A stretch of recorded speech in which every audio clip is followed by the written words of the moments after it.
Hi, everybody. This is Adam Elenbaas from Nightlight Astrology. It's Wednesday today, June 12th, and I'm sitting down to talk about the upcoming Mars opposition to Saturn, which is happening over the weekend. And right after that opposition, Mars will also oppose Pluto, and Mercury's sliding in to take part in these oppositions as well. So it's a pretty dynamic time right now. I don't know any of my, my colleagues, my astrology friends, even my students who aren't talking about this series of oppositions, which, it's pretty powerful. And I've covered it already in a variety of ways, but I want to talk about it from a slightly different angle today. I want to talk specifically about the opposition, the meaning of opposition a little bit more, and Saturn, and also the 12th place, which is the joy of Saturn, and also a word that was used to describe the 12th house, which is the joy of Saturn, called Metakosmios. But this word was also actually used to describe all of the cadent houses being the 12th house, the 9th house, the 6th house, and the 3rd house. What does this word Metakosmios mean, and what is it, how can it help us today in understanding this moment that we're living through? So along the way, I also want to talk about what the word Metakosmios has in common with the word soul, which is also a hugely important topic. So a lot of different ground to cover today, but let's start off with Mars opposite Saturn and some basic things that you can think about, some basic interpretations of this transit that may be helpful right now. So first of all, let's remember where Mars is located. Mars is currently in the sign of Cancer, which is the sign of the moon. So we know that this is the depression or fall of Mars, and that Mars has a more troubled or conflicted relationship with this sign. And there's a variety of reasons for that. One of them being that this is the sign that was associated by ancient astrologers with the gateway of the soul coming into the body. Cancer is the sign of the summer solstice, and a sign that's associated with the exaltation of Jupiter, and it is the home sign of the moon. This is the place where, even though the light has reached its pinnacle at the solstice, the 24-hour day, we won't get any longer, it's now going to come down. So it's the place of maximal light, but also descension of light. And that was thought of as a gateway of creation. In fact, we see this in the Thema Mundi, which is an ancient sort of teaching chart and a sort of legendary birth chart of the cosmos itself, where Cancer is on the ascendant in that chart as the sign that represents in some ways the birth of the cosmos, which the moon has general rulership over, because the material cosmos is thought to be an emanation from a spiritual realm, or a reflection of a spiritual realm that comes into being and eventually kind of contracts and goes out of being, and then comes into being and then it contracts and goes out of being cyclically. So the light that has the power over the material generated world and all of its flux and flow in this great circle is the moon. And so this sign of Cancer, the moon's sign, is like the moon, and the moon is like the sign. They are likened unto one another. And so because of this, we see, for example, that Jupiter, a planet of abundance, a planet that's also associated with life and kind of expansion and growth, is exalted in Cancer. And for this same reason, the opposite sign of Capricorn, which is the sign that begins at the winter solstice, is seen as the gateway of death and the departure of the soul from the body and entrance back into the realm of the gods. And so we have this kind of duality of meanings in Cancer and Capricorn. This is really important to note, and I'll be talking about it more in the upcoming weeks as we prepare for eclipse season in Cancer and Capricorn. Capricorn has to do with the beginning of winter, and it has the dual rulership of Saturn and Mars as the exaltation lord.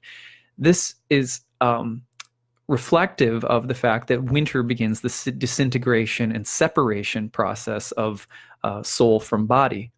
And so both malefics, which are generally associated with diminishment, decline, destruction, death, disintegration, or dissolution, are situated in this sign. And so naturally, Jupiter is in its fall in Capricorn. And then we see Mars, which is the bringer of the destruction phase, you could say, or the killing phase, which is part of nature, is in its fall in Cancer, where life is abundant. So this duality is implicit in the signs of Cancer and Capricorn and their relationship with both Mars and Jupiter and the Moon and Saturn.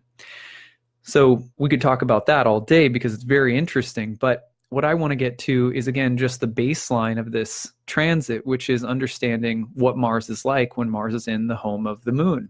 So Mars in the home of the Moon is simplest way of thinking about it is in terms of the language that ancient astrologers use, the oikodespotes, or the host, the steward of a sign, is the one that cares for or tends to whatever planets are in its sign.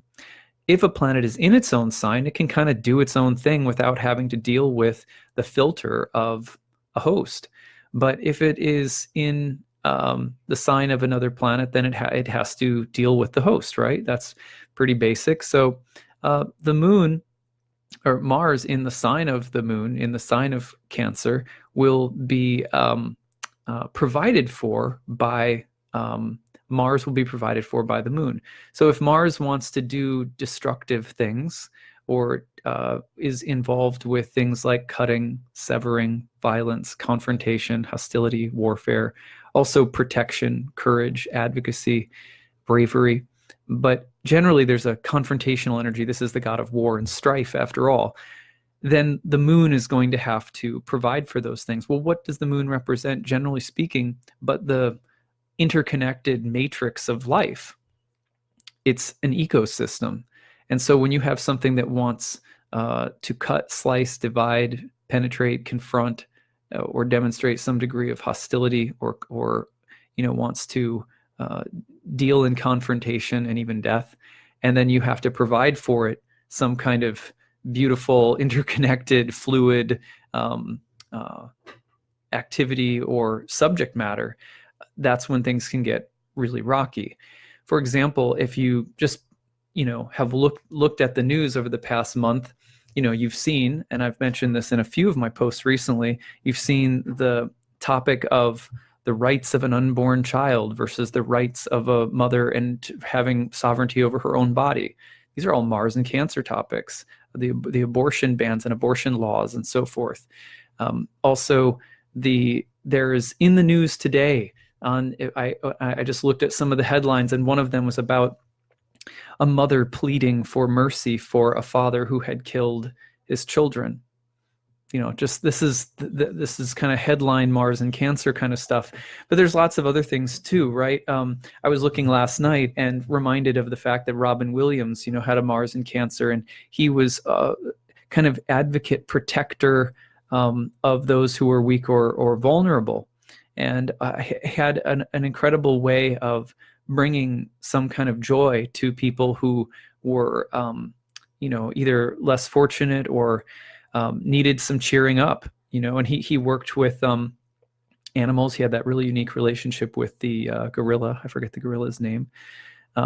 And also, like, you think about Dead Poets Society, is kind of Patch Adams, the kind of emotional encourager roles that he plays.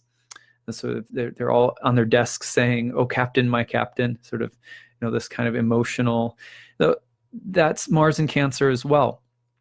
So it's not, it's not just one thing or another, but it's a place that's more charged emotionally and potentially really volatile emotional dealings and challenges in family karma, and potential to cut or sever bonds and attachments, or to deal with, to the need to cut the cord. That's Mars and Cancer. So that's enough to deal with on its own, right? But now what we're dealing with is, in addition, Mars is moving into oppositions with Saturn and Pluto. And so the Coco, thank you, Angela. I couldn't remember the name, Coco the gorilla. So with Mars now moving into oppositions to Saturn and Pluto, what do you make of that? Because now now you're hitting, two other planets that are, a very, very powerful combination, Pluto, Saturn. I'm just going to talk about Saturn today, and then we'll get to talking about Pluto a little later. I know you can't really separate them, but I'm going to try to isolate it a little bit so that we can hone in on some themes that are really present right now. Now, one of the things to think about is the meaning of an opposition. Meaning of an opposition in general. The meaning of an opposition is rooted in understanding sort of the alchemy of Saturn, because all of the aspects, the ancient Ptolemaic aspects that we sometimes call them, they were all rooted in the different patterns that are inherent in the zodiac. So if you start from the sun and the moon, for example, and you go to the left of the moon and the right of the sun, so to speak, in the Thema Mundi, and you connect aspectual lines from the moon, its sextiles connect. The moon's sextile connects to Taurus, and the sun's sextile connects to Venus, and those signs are to Libra. So Taurus and Libra, the two sextiles that connect the moon and the sun, are the places of Venus, and so we say that the sextile is of the nature of Venus. So it works like that all around the wheel. And when you get to the oppositions, the moon is opposite Saturn's sign of Capricorn, and the sun is opposite Saturn's sign of Aquarius. And so we say the opposition is of the nature of Saturn. And so it works like that, right? So the oppositions are sort of fundamental to zodiacal construction, and they are Saturnine in nature. So what does an opposition do?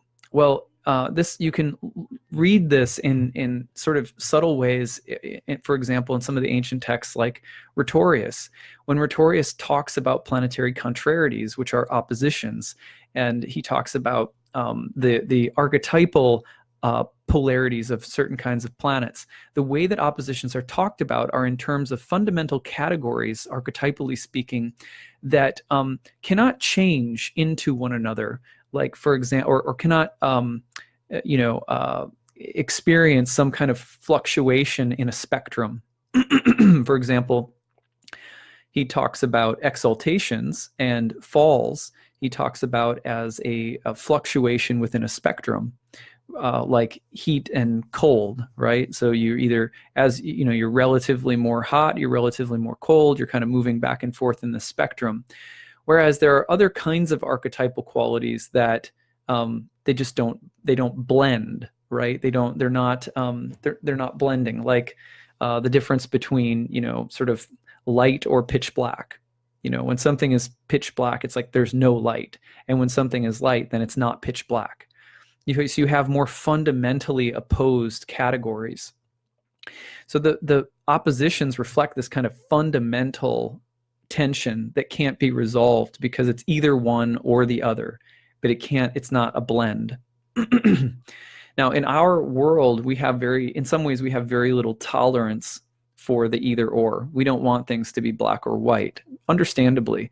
And yet, it's sort of a fact of nature that some things are black and white. And that's, for most of us, when we encounter that and we get to participating in that kind of archetypal relationship, we feel it, we feel polarized. So that's why we don't love it a lot. We don't like sitting there and feeling like we're really polarized. And yet a lot of the times what you'll see is people trying to do away with, ignore, bypass, or sort of skip around the fact that these polarizations do in fact exist. They'll try to say that there's just no such thing as polarity, and that's actually not true. And so in terms of dealing with any kind of opposition, you're always dealing with two needs archetypally, let's call them needs, that can't be resolved between each other. They're just fundamentally opposed. But interestingly, in Platonic thinking, which would have likely had a huge influence on the formation of the early sort of philosophy of astrology, fundamentally opposed categories, though they will not be able, that you can't resolve them. You can't resolve the two of them. You can't necessarily blend them easily. That their tension is either more relaxed or it's more tense. So it can relax or tense up. You might know this because you have a family member or a loved one where there's certain things between the two of you that are just fundamentally different. And you know how well it works to try and change people, right? It just doesn't work. So instead of trying to change one another, you live with the tension. You live with it and you learn to hold it and hopefully learn how to move into a slightly more relaxed space with the tension. That's what we do with these kinds of oppositions.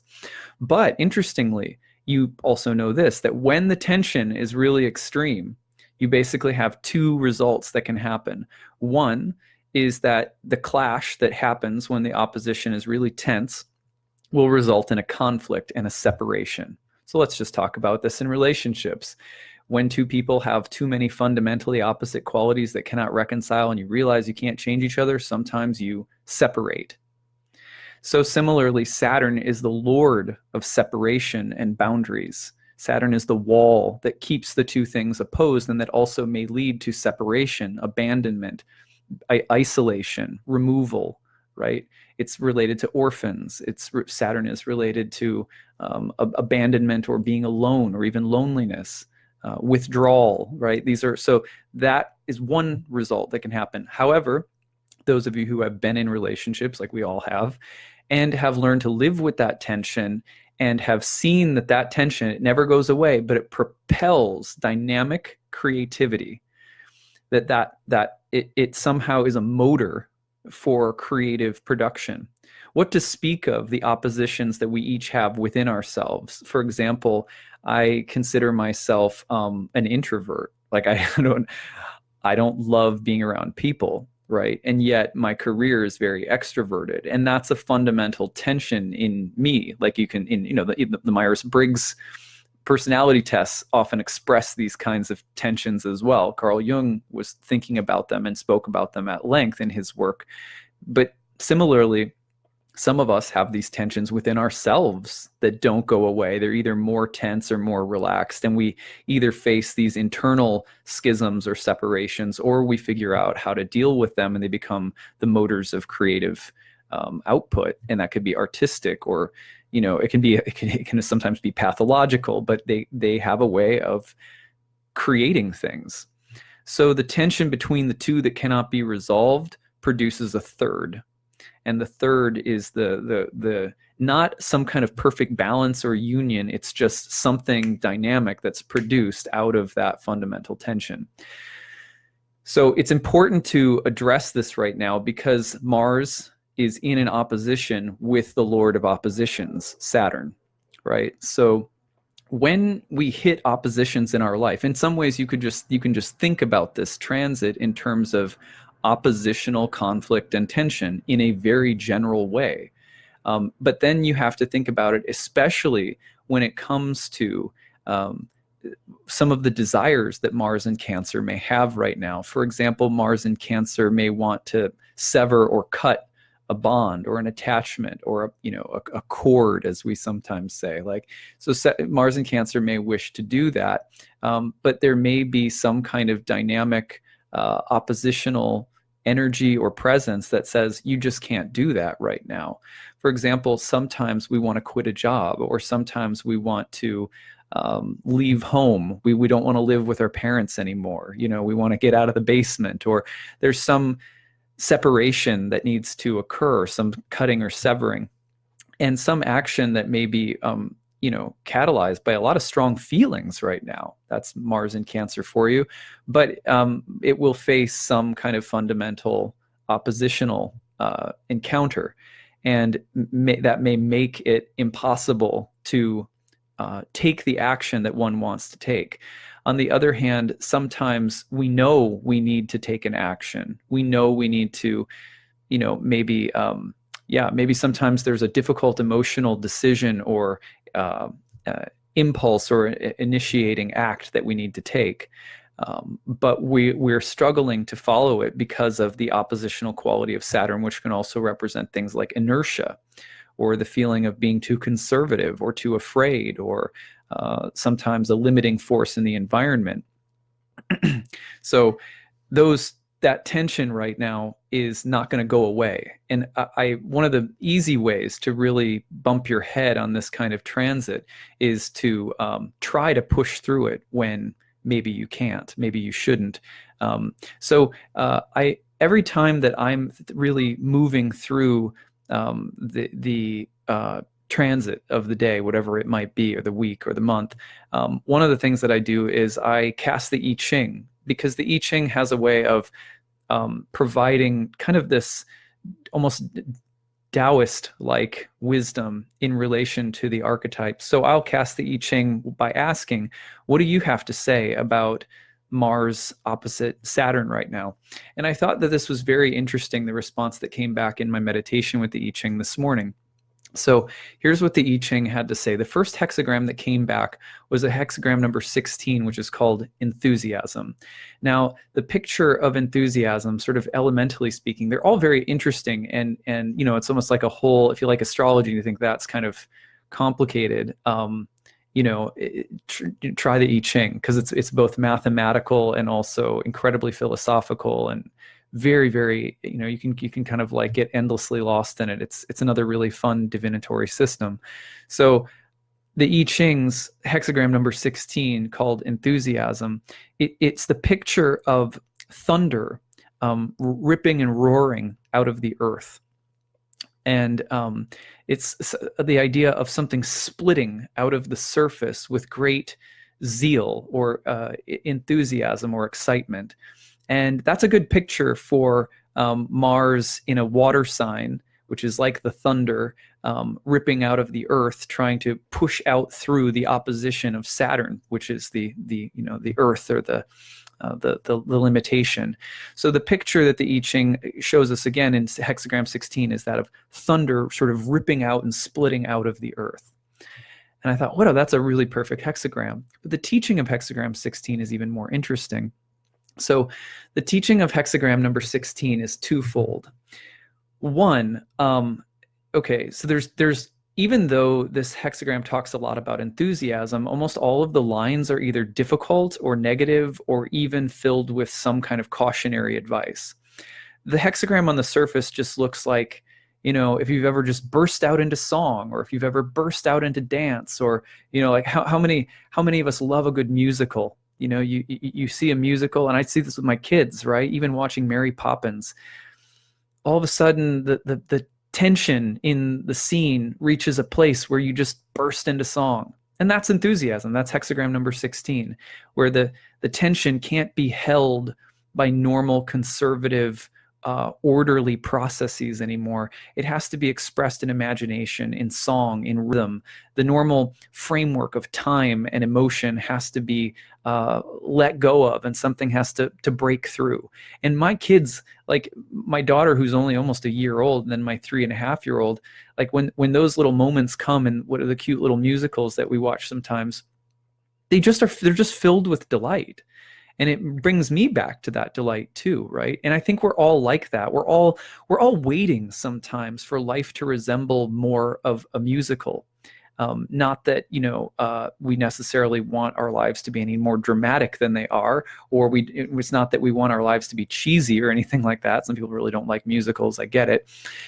But even just in terms of, you know, the feeling of, there is a feeling that exists when something difficult happens, right, that we don't like to admit, because it's sort of taboo to admit it, that we like when things, the normal order and structure is suddenly infiltrated, and something powerful and emotional and raw and organic and sort of unpredictable just breaks through.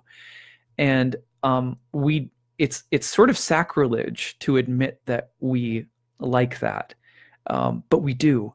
Right. And so a simple example of this, I'll never forget the morning that 9/11 happened. I was in a philosophy degree in my undergrad, and, you know, in studying, and my roommate woke me up to tell me what had happened. I came out on the news, and I was filled with so many different emotions at once, most of them pretty horrible, most fear, anxiety, grief, like most people. However, there was also an underlying current of enthusiasm and excitement. And I remember trying to process this at the time I was in the Christian world. And I remember trying to process that aspect of it with my friends, which was, to me, a valuable and perplexing response. And I remember my friends, in the Christian world, basically saying that's inappropriate, and you shouldn't feel that, and you shouldn't think that, right? And I'm not trying to say that this is all how all Christians are or anything, but this particular Christian environment was rather conservative, and so, but I remember thinking, no, it's not. It's just I want to understand what that means, like, and I remember at the time thinking, couldn't it mean that as we're seeing, like I tried to equate it to the Book of Revelation. By the way, people always say the Book of Revelations with a plural. Drives me crazy. It's Revelation, singular. I tried to equate it with the Book of Revelation. Like this is, like there's trumpets sounding at the judgment moment. That kind of image. There's hoofbeats. There's horses riding. There's a palpable feeling in the air, and isn't that because even though there's this total chaos, that there's some kind of there is some kind of ceremonial musical quality to even to the end of time. You know what I mean? And this is actually similar when you look at Kali in the Indian pantheon. There's a lot of the destructive elements in life are also depicted as dancing or dancers. And so this is part of the moment that we're in right now. And this is what hexagram 16 was getting at. The thunder splits out of the earth and creates this enthusiasm. And however, then there are all of these other teachings that go along with hexagram 16. For example, although there are organic, natural moments in life where emotional power, be it positive and very exciting and expansive, or be it more destructive and difficult, when it bursts through, that just happens. And so we might be in a moment where that kind of unstoppable force is meeting the immovable object, and something's going to break through. There's some catharsis, and it might be a little erratic or unpredictable or whatever. There's two pieces of advice that come with this hexagram. One is that you can't always control things, right? So be careful of trying to keep too tight a lid on things, and because enthusiasm sometimes has to be let out. You just have to burst out into song. Life just will do it. It doesn't matter. It doesn't mean that the song is chaotic, though. This is the other teaching.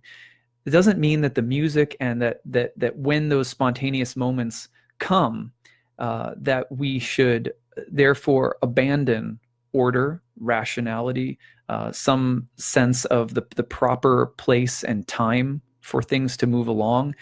It's very difficult when enthusiasm comes. And I consider myself, something of an evangelist, right? Like I consider my astrological work to be sort of part useful information and sort of part spiritual evangelizing. You know what I mean? Because that's what I was raised. That's just in me.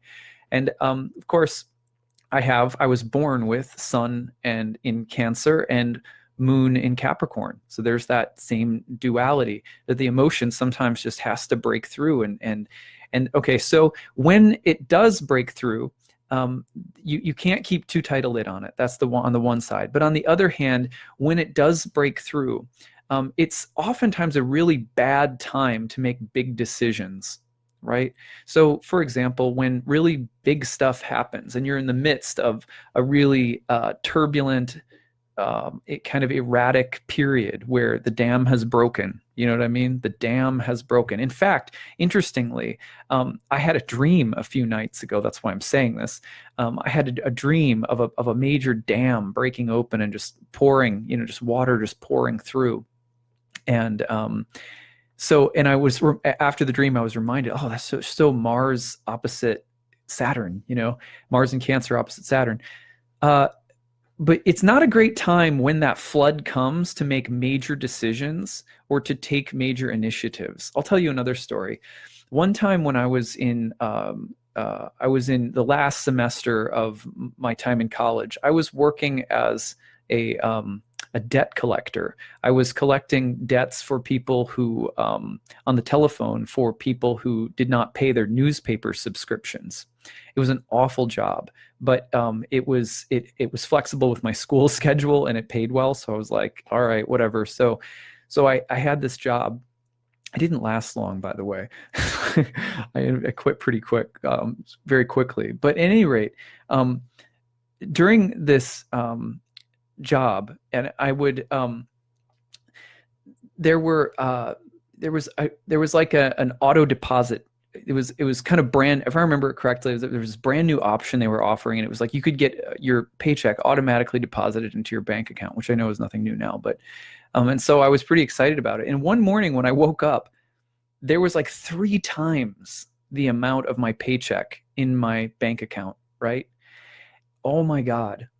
The rest of that morning, all of the plans that I, just all of the plans that I made, like all these things that, like think I could pay this off, I could pay off my credit card, I could blah, blah, blah. Like, and I got so excited, and I was in complete denial of the fact that there was clearly had been a mistake. I just thought, well, lucky me. Do you know what I mean? So similarly, Hexagram 16 says, and then I found out it was a mistake, and then all of my plans were were halted. So similarly, there's this energy that it comes through when there's great bursts of enthusiasm, when thunder splits the earth. We want to take off, we want to do something, we want to put something into action, everything's rolling, right? Like that. And oftentimes, because we're captured by that, even though sometimes it's great to burst out in song, sometimes it can lead us to sort of twirl, pirouette right off the cliff. Do you know what I mean? So we can make some really bad decisions sometimes when we're caught in the spirit of these emotional breakthrough moments. That's the other teaching of Hexagram 16, and it also depicts like the way that enthusiasm, unchecked, completely uncontrolled, without any rational space for reflectiveness, can be like, one of the commentators that I like says, it would be like if you were having a very nice and proper dinner party and like a huge Great Dane, just like Great Dane puppy, just like busted into the room. This is the kind of enthusiasm that we might feel really moved by, and yet right now with Saturn in opposition, when we try to mobilize that, it can be sometimes like just bursting in. We may find that we're bursting in on a place that is not set up to accept the Great Dane puppy. Do you know what I mean? So we have to be careful of those things. Now, one of the changing lines of the I Ching in this particular hexagram is the third line of Hexagram 16. This is the simple translation. You wait for a compelling signal, yet ignore the knock at the gate. Missed opportunity breeds regret. This is also a specific teaching in the I Ching about when there's a release of energy, and you need to do something, but you wait. You procrastinate, or when you're feeling high on the energy that has broken through, but you don't do anything about it, you don't make any kind of mobilizing intention, then you get caught up in the passive sort of self-satisfied space of enthusiasm. So for example, it might have been bad had I gone out and spent all of that money right away, then I'd have to have paid it back, right? So my plans were foiled, but you can imagine how much worse it might have been if I had gone out and acted on all of it, right? At the same time, there are other moments in life when some burst of energy may come through, and you may think, yeah, well, this will last forever. I'll just kind of bask in this. And then we actually can miss miss an opportunity, because the inspiration to do something is not always there. that sometimes that moment of clarity, and you've had this before, I know you have, because it happens to me all the time, and I do so many astrology readings, I hear people talking about this all the time. That moment when you know there's something you need to do, and it might be the difficult choice with Mars opposite Saturn, or with Mars in the moon sign, a difficult emotional decision, a separating or a severing that needs to occur. And you know you need to do it, and then you say, okay, good, I've got it. I know now I'm going to do it. But then you let time pass. You bide your time. That's like a big no-no with this particular line of hexagram 16, because if you bide your time too much and get complacent, then what you're doing is you're forgetting how inert and stuck and unable you've been all the way up until this moment to get out of the situation you're in, or to make the change that needs to be made. And when you forget that, when you become complacent, then you're not recognizing the mercy or the grace that's pouring down and providing you with a window to do what you need to do. So gratitude is very, very important for this particular line, not getting stuck in a moment of, I'm reveling in, like, for example, when you go to a spiritual retreat, or you take a yoga class, and you're in shavasana afterward, or you're basking in the quiet of a retreat space, and suddenly the clarity comes. When I get home, I need to do this, I need to do that. You have a list, and in that space, you're like, oh, it feels good, And so then you're just loose. You're acting as though all the changes have already happened. It's just a matter of doing it when I get home. No big deal. It'll be easy. But then you come off the mountain, and the energy goes down, and then the ability to implement goes down, and you're still feeling high on the realization you had, which you haven't actually put into motion. You haven't actually done anything with it. So that happens to all of us, whether it's something as simple as like, I am not going to eat sweets for the next week because I've just been on a sugar binge or something. And you have that clarity, like, yeah, I'm not going to do it, And so, maybe you're like, there's like half a pint of ice cream left at home, and I know I'm going to be really tempted by it. Maybe I'll just throw it out. And you get home and you're like feeling good, and you're like, yeah, I'm not going to eat sugar. It's all good. I don't need to throw away that can, though. It's not a big deal. I'm not, not going to be too extreme about this. Right? 3 hours later, you know what I mean? So the I Ching also tells us, like, don't miss the opportunity of enthusiasm. One of the things that happens, unfortunately, is that really intelligent, amazing people, when they lose their sense of timing as they age, they become less compelling. So great teachers, often great writers, great anyone who has the ability to mobilize the creative energy and let the muse pour through. One of the things that can happen to us as we age and get used to success, we think of ourselves as having arrived somewhere. We think we have a high pedigree, or we think, I'm something special. We lose a sense of urgency, and the urgency is, we think, oh, urgency, that's for people who haven't arrived yet. That's for people who don't have the confidence that I have, or the repose, or the, again, like that. But no, we need to live as though we have not arrived anywhere, and as though we want to be surprised by this kind of energy or this kind of force. That we wait for it as its servant, that we're at its beck and call, that when it comes, we answer, and that it has nothing to do with what comes of it, how it serves us, how it builds us up, right? It's just, to be able to serve the muse when the muse comes, and the spirit when the spirit moves, or the Tao when the Tao flows, or the divine when it calls my name.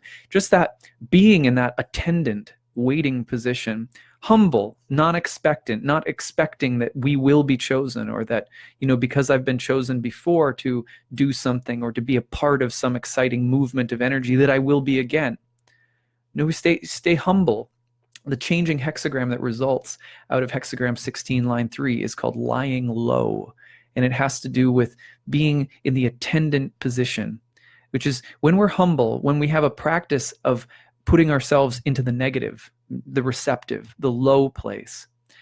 we become very constructive and safe vessels for the expression of the thunder when it splits out of the earth. And a lot of the times this transit, the difference between it being a safe and constructive transit, Mars opposite Saturn, and Mars in Cancer opposite Earth sign, Saturn in an Earth sign, the difference is whether or not we are in a practice in our lives of being attendant to this kind of energy, being listeners, and knowing that these times come and they go, not mistaking ourselves for the power of these moments, not mistaking ourselves for having control over them in either direction. So those are some thoughts about the I Ching sequence. Now, this all leads me to a second piece here that I want to talk about, which is a concept called Metakosmios. And all of the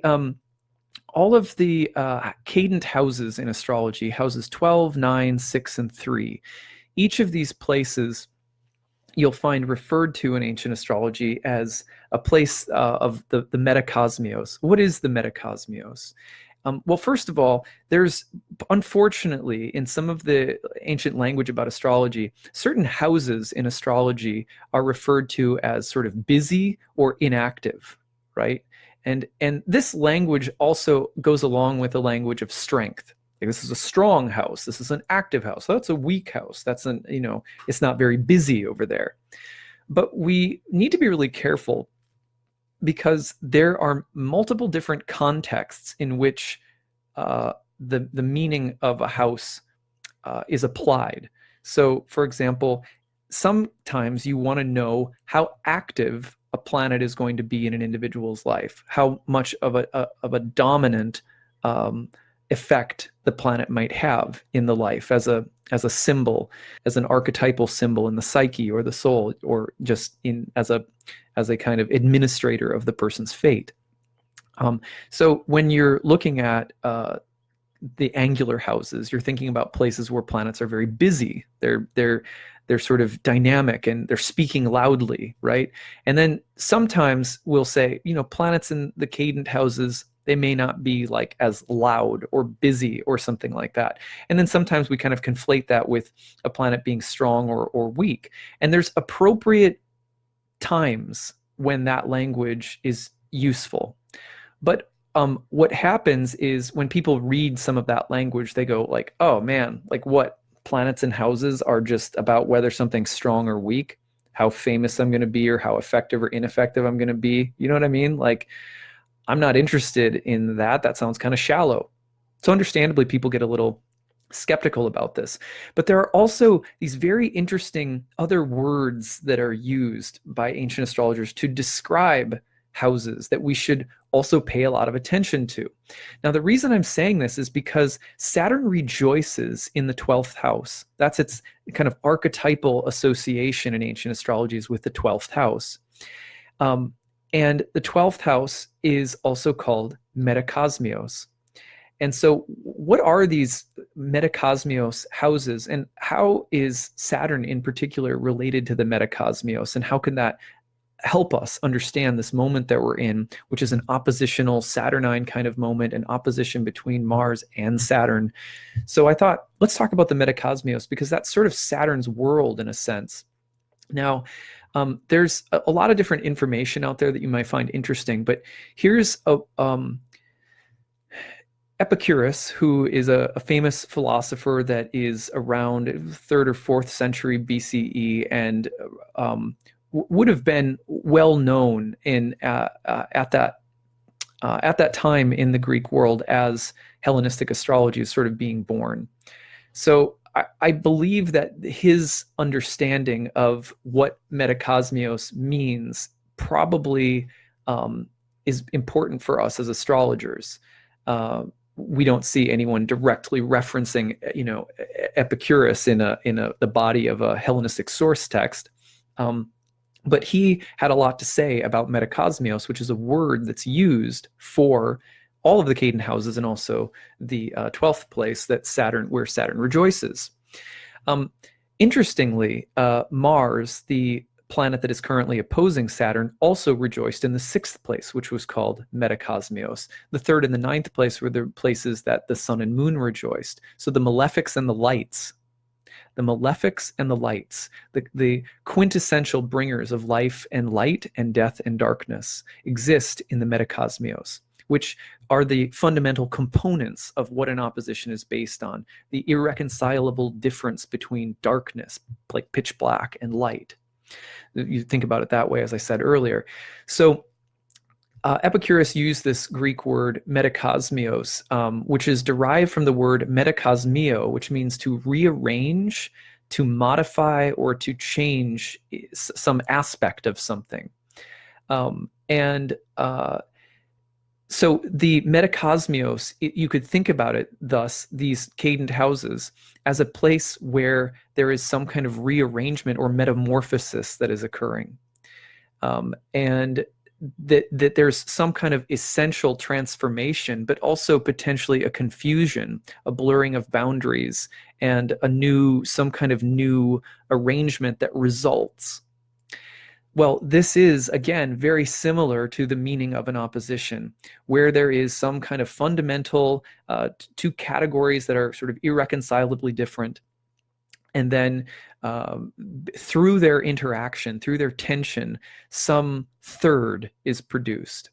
And the third comes from some kind of rearrangement or modification of these fundamentally opposed categories or ideas or archetypes. But the Metakosmio for Epicurus was really important also because in these spaces, he said that the concept of universal rule, which is Saturnine or ananke, necessity, that its power was loosened,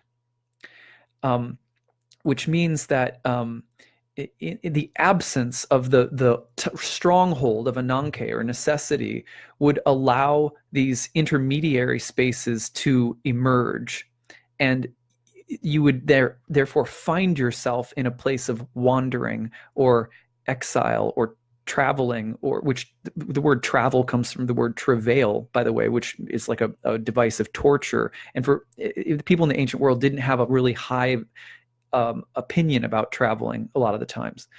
Now, all of the cadent houses, the Metakosmios, are associated with travel and sometimes wandering. And also the absence of the power of ananke over these spaces, can we imagine that might be important to us as well?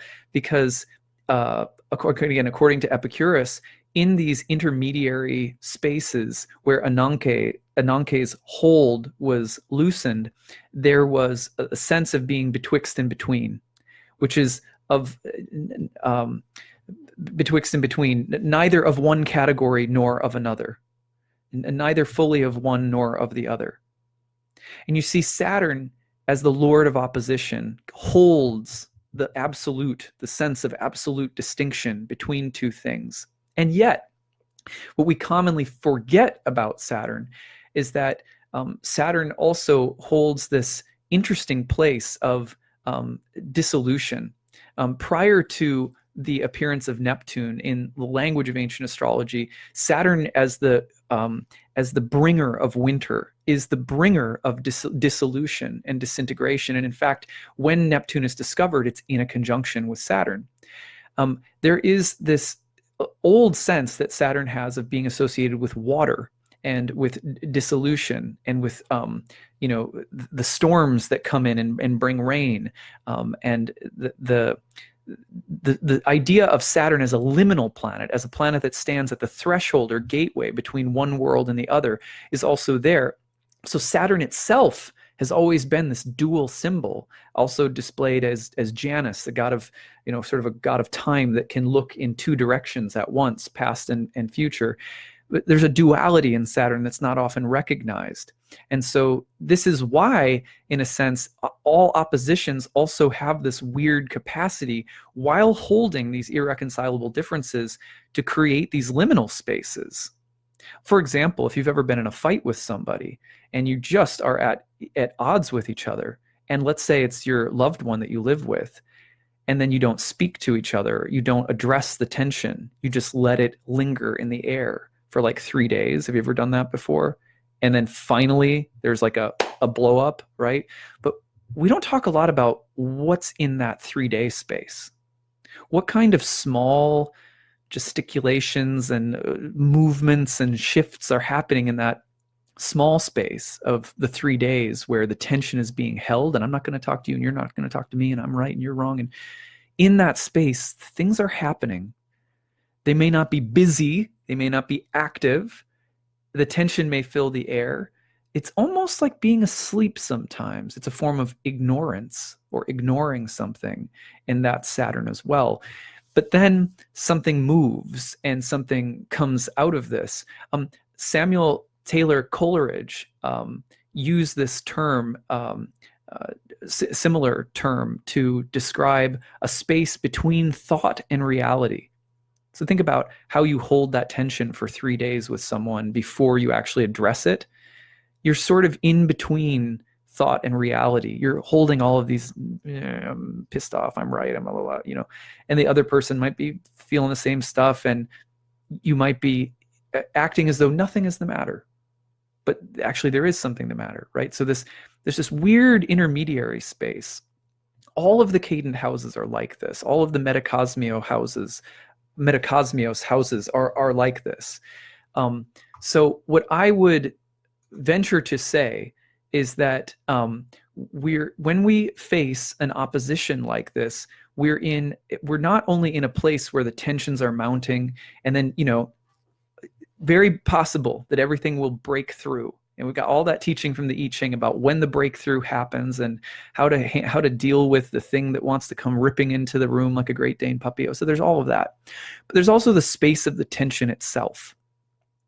We love to jump to the creative part where something happens and then how do I deal with it?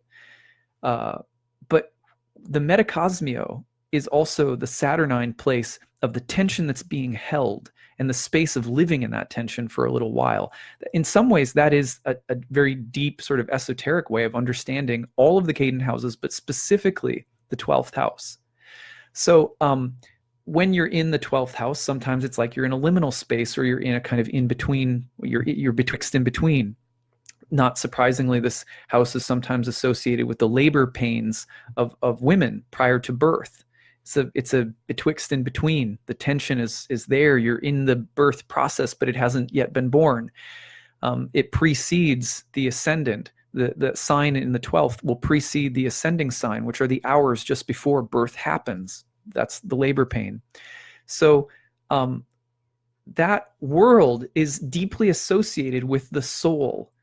So we can't just skip past the tension of this moment either. As much as much of the rush of enthusiasm might be really great, we can't skip past the soul-making tension. We live for these liminal spaces.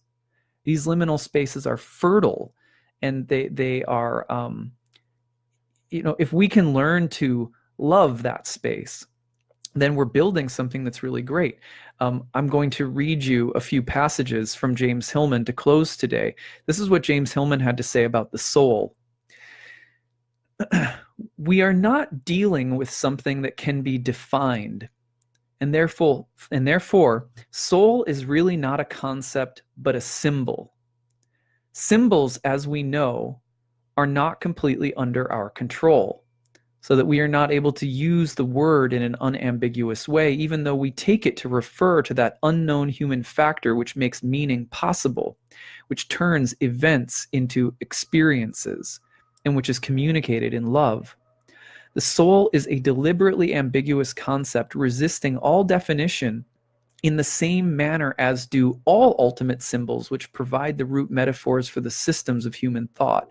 Matter and nature and energy have ultimately the same ambiguity. So too have life, health, justice, and God, which provide the symbolic sources for the points of view we've already seen.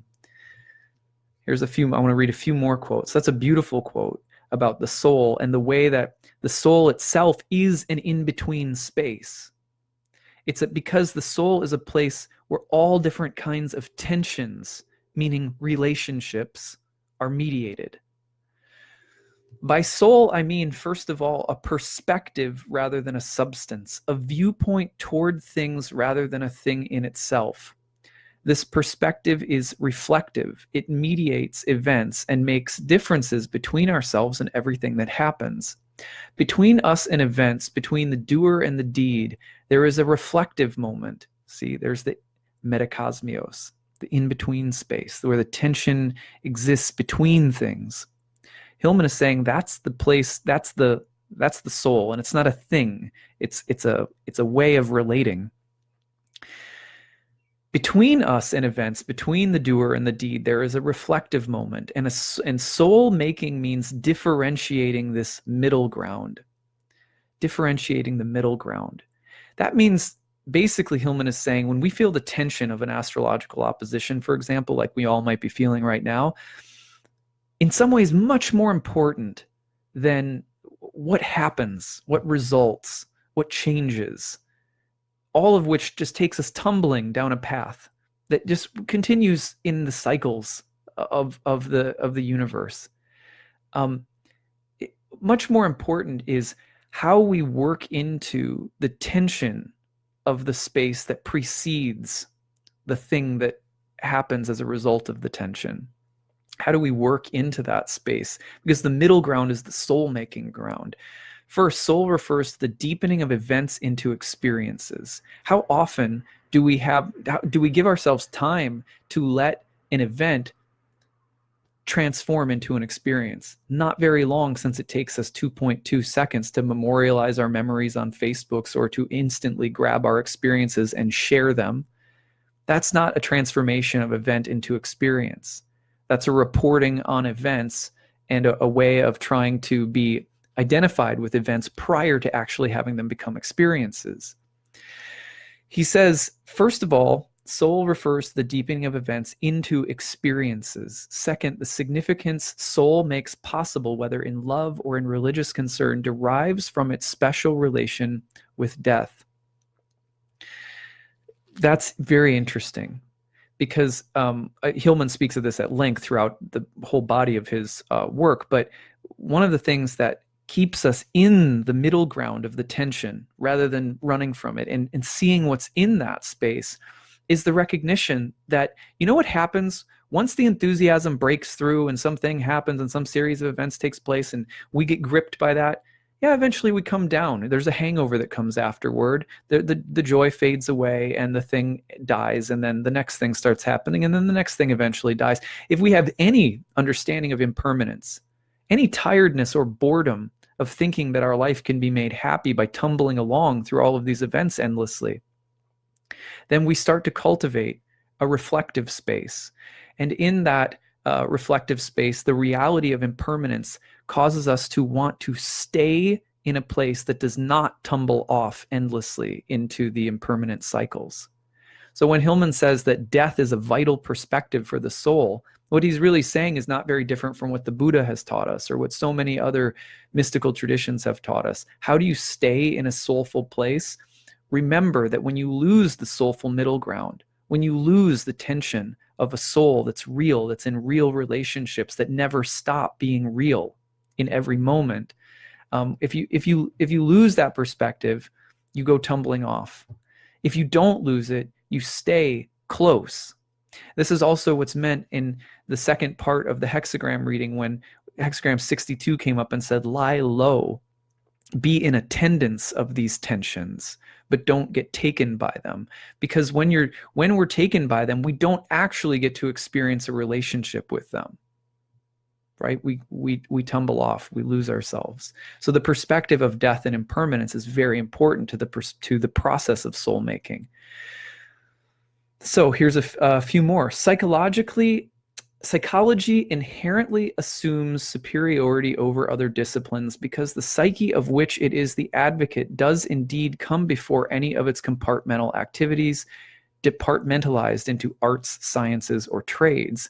These departments are each reflections of one or another face of the psyche. In this sense, they each reflect psychic premises at the foundation of their viewpoints and their knowledge. But psychology cannot be one department among others, since the psyche is not a separate branch of knowledge. The soul is less an object of knowledge than it is a way of knowing the object, a way of knowing knowledge itself. This could be straight out of the Tao Te Ching. What Hillman's saying to us here is that if you want to know something really interesting about yourself, if you want to know something really, interesting about the world, then you have to stay in the position of being curious and attendant to the present moment. We can't do that if we're caught up by the enthusiasm, negative or positive, of the oppositions that life presents us with. We just can't do it. Like, for example, I see this with my daughter all the time. When she starts getting into an oppositional space with me, if I tumble into the opposition, then a very predictable series of events occurs, and it's building up into my daughter a very predictable way of dealing with conflict in her life as it arises in the future. However, if I find that when tensions rise, if I can get curious and playful and observant about this tension that exists, if I can drop into the Metakosmios, then my soul and her soul are there, and they're ready to come out. Oppositions provide us with the space for Metakosmios to emerge. And Metakosmios is the ground of soul making. It's the ground of turning events into experiences, of turning relationships into love.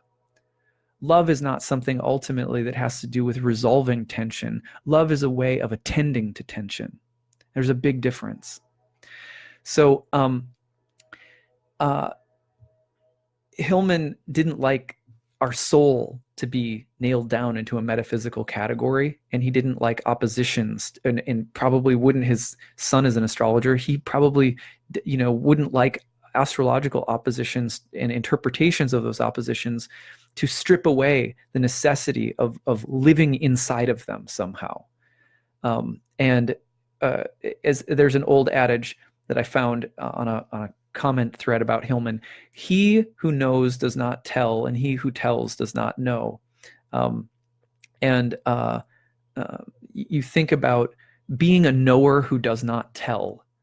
When tension comes into our life, can we be a knower of what is happening, an observer, but not someone who rushes out to do something about it? This is also back to the I Ching said to us about when thunder comes splitting out of the earth. Does it take us? It's okay to be taken by enthusiasm, but how are we to be taken while also being someone who keeps this kind of mindful, quiet, observant, I shall not tell, I shall not speak about this? How do we retain not knowing what's happening to us and the intimacy of our curiosity with what's happening to us? Very important for enthusiasm to be something that actually moves, that has the power to really move and change things. So I hope that I know this last part got kind of really philosophical, but I hope that this has been interesting for all of you as a way of helping you process this astrological transit. So that's what I've got for you for today. Good luck with your transit. I hope you stay interested in it. Okay, take care, everyone. Bye.